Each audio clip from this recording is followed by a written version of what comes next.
up to 48. Northerly winds 10 to 20 miles per hour. Clear skies tonight, lows around 28. High temperatures reach up to 52 tomorrow. Bright sunshine. Get weather anytime by calling 824-6101 or online at TaylorvilleDailyNews.com. Right now, it's 34 degrees. WTIM.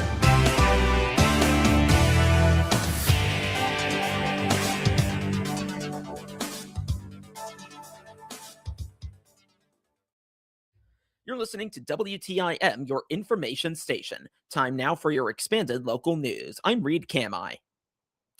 The Pana Police Department has conducted and finalized another round of tobacco compliance checks. All of the investigated businesses passed the compliance checks. These checks were performed at 10 local businesses in Pana to see if businesses would sell age-restricted products such as alcohol or tobacco and vape products to an underaged minor. These compliance checks are performed and executed by both the Christian County Health Department as well as Pana Police Department to ensure that regulations on the sale of age-restricted products are followed. Compliance checks are anonymous, similar to the concepts of a secret shopper. Usually, an officer or an emissary for the police department will make an attempt to purchase alcohol or tobacco products either without showing ID, with an ID that is expired, or an ID that may even show the person is not of age. To pass compliance, the business must simply decline the sale. More tobacco compliance checks will continue to be scheduled throughout the year at random to ensure that Pana businesses continue to follow regulations. State Senator Doris Turner is pushing a plan she hopes will help revitalize downtown Springfield. Turner says one of the most common concerns she hears from residents is the need to, quote, fix downtown, end quote, adding that local leaders, businesses, and community groups all want to see the area thrive again. Her proposal, Senate Bill 2829, would rename the Mid-Illinois Medical District as the Capital City Downtown Medical District and expand its boundaries. The district, created in 2003, currently covers about a 1 square mile area just north of downtown Springfield and was designed to attract healthcare and research facilities. Under the plan, the district would stretch from Madison Street to South Grand Avenue, excluding the area set aside for the Capitol Complex Master Plan. Turner says the change would broaden the district's mission beyond healthcare to include research and innovation, while also allowing the commission to build housing, educational buildings, and research facilities. She says the goal is to bring new economic development opportunities to downtown Springfield and help restore what she calls a once, quote, buzzing central hub, end quote. Senate Bill 2829 cleared the Senate Local Government Committee earlier this month. Taylorville Junior High School is establishing a new way for students to make a permanent mark on the school. It's through an initiative known as the President's Project. The president, in this case, is that of the Student Council. Advisors Courtney Cummins and Shelley Graves say this is the first year of the custom, and they are just beginning to think of ideas. We just came up with this idea a couple days ago. Shelley and I had an idea, and Ella just found out about it this morning, so I don't know if she'll be able to discuss it much, but we decided going forward for every year in Student Council, we are going to give our president of Student Council $500 to spend on a non-consumable item of their choice to like kind of leave behind a legacy at the junior high. It'll have their name on it. So some of the examples, we talked about buying a classroom set of books that, you know, in the inside cover would say donated by TJHS Student Council President 2026 Elevates or whatever. What were some of the other ideas? Potentially books just donated to the library in general at the junior high school. I know sometimes at recess time, you know, they equipment that the kids want to use out after lunchtime, that sometimes is something that could be donated. We were just kind of, this is a brand new idea, but we just thought it would be kind of neat for the president to have that legacy. Chapter President Ella Bates would be the first person to take part in the custom. She and Vice President Nora Curtin have facilitated multiple service projects from the Student Council this year, including working with the Taylorville Food Pantry. Well, we really helped this year with our Thanksgiving food drive because there's so many people that can't afford food and stuff like that. And so it was really nice because we got to help out the community that way. We have also done Fannie Mae as long with the Thanksgiving food drive, which helps not only with the community, it also helps with providing new things for our school. I really like the Minute to Win It games because during that, a bunch of teachers dressed up and competed against each other, and all of the grades assembled since we had like 6th and 7th and like 8th. Actually, no, it was 5th and 6th and 7th and 8th. And that really helped boost student morale and stuff like that. And yes. The council officers say their service work falls in line with the group's values, which also include keeping students informed through newsletters and intercom announcements. I would say that those pillars, they would be like community service and like school spirit and pep rallies and stuff. Making sure that like the student voices are heard. It kind of works out perfectly because we have like 5 executive student council members. And so like I'm Monday and like Kendall's Tuesday. Are you Wednesday? Jocelyn's Wednesday, Lauren is Thursday, and then I'm Friday. And so every morning we'll go on the announcements, we'll say the pledge, whose birthday it is, what's for lunch that day, and just really make sure that people are keeping up with what's going on. And some motivational words is in there too for like February trait of the months and stuff like that. While the student council holds significant decision-making power, they do consult with the students they represent from time to time. Every once in a while, say there's something that, it's kind of controversial, we don't really know what to do. We send out votes and stuff like that to make sure that everyone can have a voice and a vote. And we make sure to go to every classroom to get suggestions for everyone too. And so we get to go face to face with all the students. So every classroom, so are you talking like maybe, to all the social studies classes or all the science classes? Is that how it works? We go to all the homerooms and we make sure to go in every classroom one by one, and everyone is in a homeroom, so it works perfect. I think of it more as a way to really help people get involved in their school and be beneficial for the students so that they can have more of a fun time and experience at the school. We act kind of like a voice for students and bring everybody together, and knowing that everyone is here for each other and bringing everyone together. More information on Taylorville Junior High School is available at tjhs.tcusd3.org. Ella Bates, Courtney Cummins, Nora Curtin, and Shelley Graves appeared as guests on the WTIM Morning Show as part of our Taylorville Schools Good News segment. Moweaqua has announced its finalists for Sparklight's Dream Bigger Award to be the Moweaqua Public Library. The library is among 24 finalists in the contest. The Dream Bigger contest supports science, technology, engineering, and math education projects. The Dream Bigger Award finalists are gearing up to compete for one of 12 grants worth $2,500 to help bring their STEM ideas to life in the classroom. You can see the finalists and find the winner of this year's Dream Bigger Awards online at sparklight.com/contest. A Lakeland College student from Taylorville has been recognized nationally for academic achievement and leadership. Jay Blyler has been named to the 2026 Coca-Cola Academic Team and will receive a $1,300 scholarship. Blyler is enrolled in the college's agriculture transfer program and serves as student trustee, representing the student body on the school's board of trustees. The Coca-Cola Academic Team program, sponsored by the Coca-Cola Scholars Foundation, recognizes top community college students across the country for their academic success, leadership, and community involvement. Students are nominated by their colleges, with selections based on achievement both in and out of the classroom. And now, a word from Taylorville Community Credit Union. Hi, this is Will Perkins with Taylorville Community Credit Union. 2026 is an exciting year at TCCU.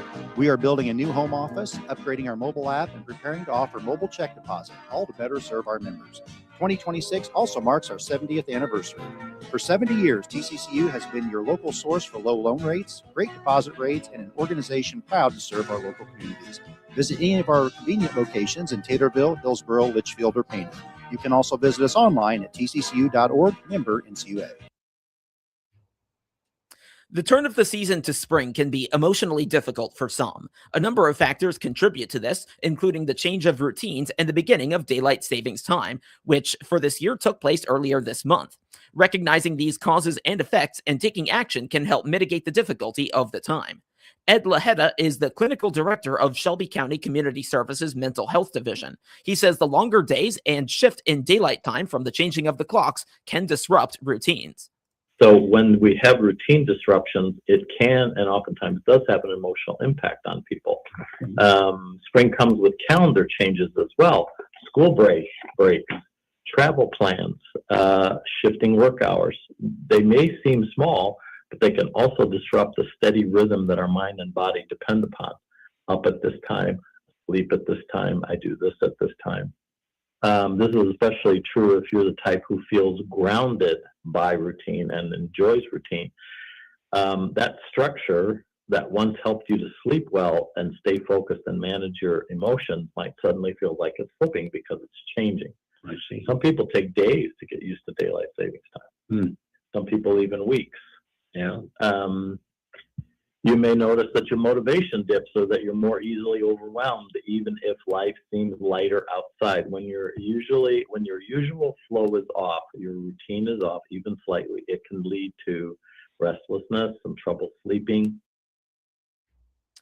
Another change involves being outside. While the warmer weather is often viewed as a good change, the expectation of being outside more can become a detriment to mental health.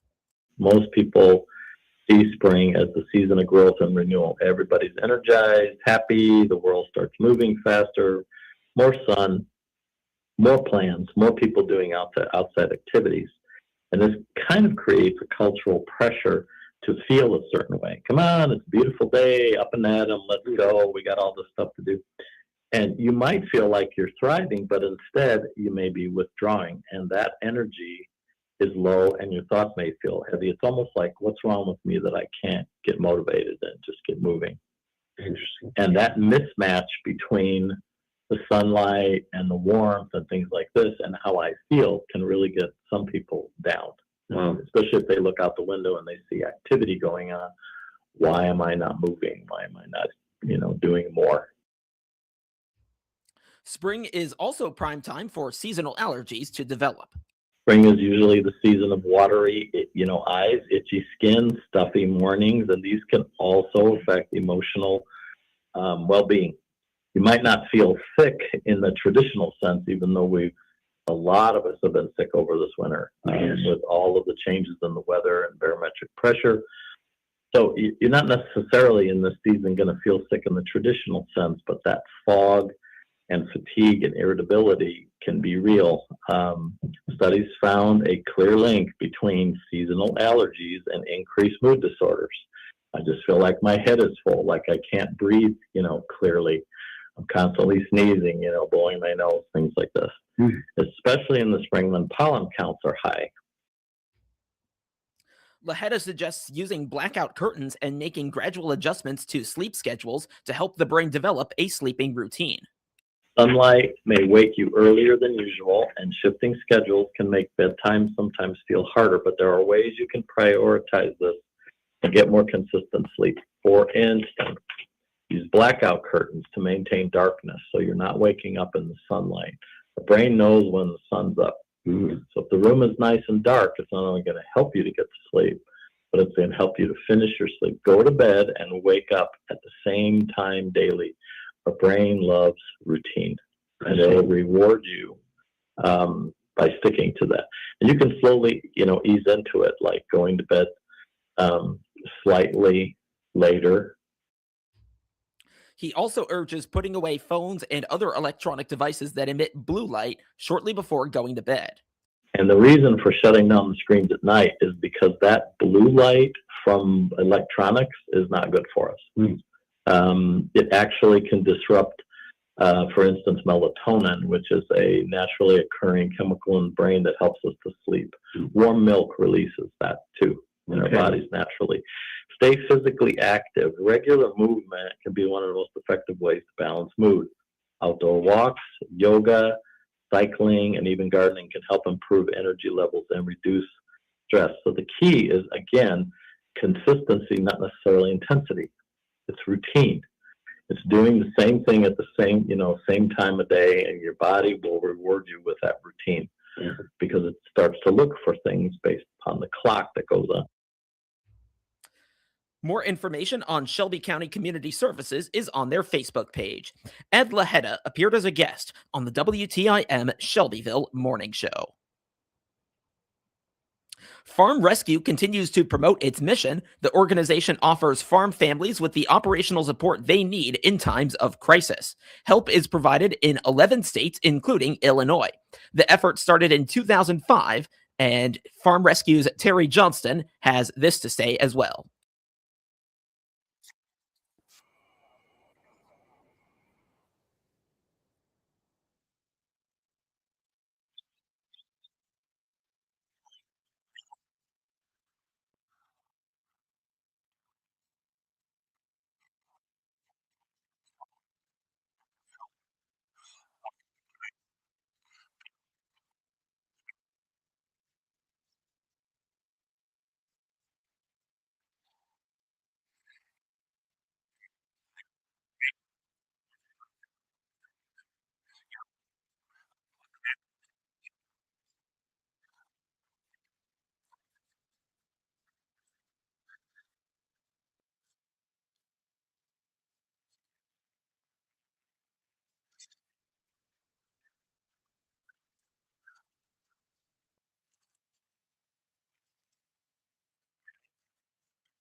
Learn more at farmrescue.org.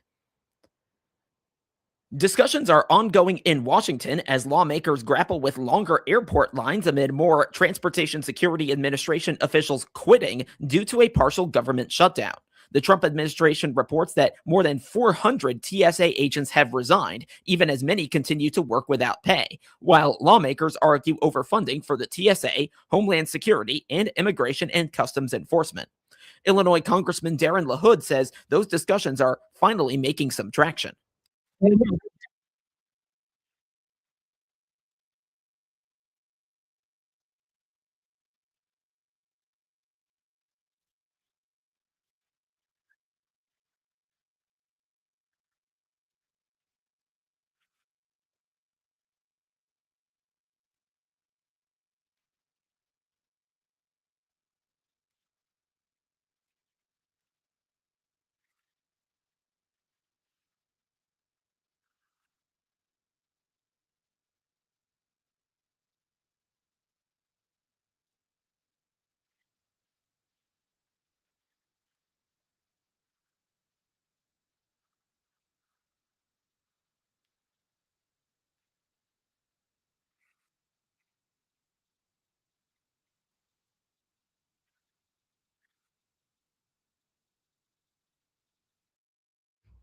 Due to the significant shortage of TSA agents, the Trump administration deployed ICE agents to airports across the country.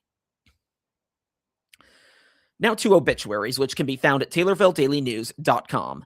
46-year-old Brian James Snyder of Springfield, formerly of Mount Sterling, died May 8th, 2022. Cremation rights have been accorded, and the family will host a celebration of life at a later date. Arrangements are being handled by McClure Funeral Home and Cremation Services in Taylorville. 95-year-old Angelina M. White of Taylorville died on Tuesday. Visitation is tomorrow from 9 till 11 at Sutton Memorial Home in Taylorville. A funeral service will immediately follow. Burial will be at Oak Hill Cemetery. Arrangements are being handled by Sutton Memorial Home in Taylorville. 66-year-old Gregory D. Bray of Morrisonville died on Tuesday. A graveside service will take place on Saturday at 1 at Morrisonville Cemetery. Cremation rights have been accorded. Arrangements are being handled by a Sally Funeral Home in Morrisonville.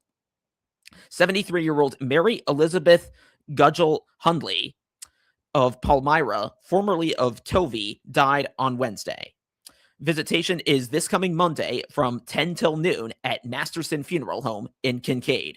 The funeral service will immediately follow. Burial will be at Oak Hill Cemetery. Arrangements are being handled by Masterson Funeral Home in Kincaid.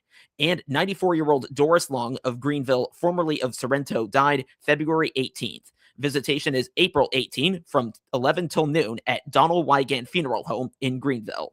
A celebration of life will immediately follow. Interment will be at Brown Cemetery. Get local news anytime at TaylorvilleDailyNews.com and every hour.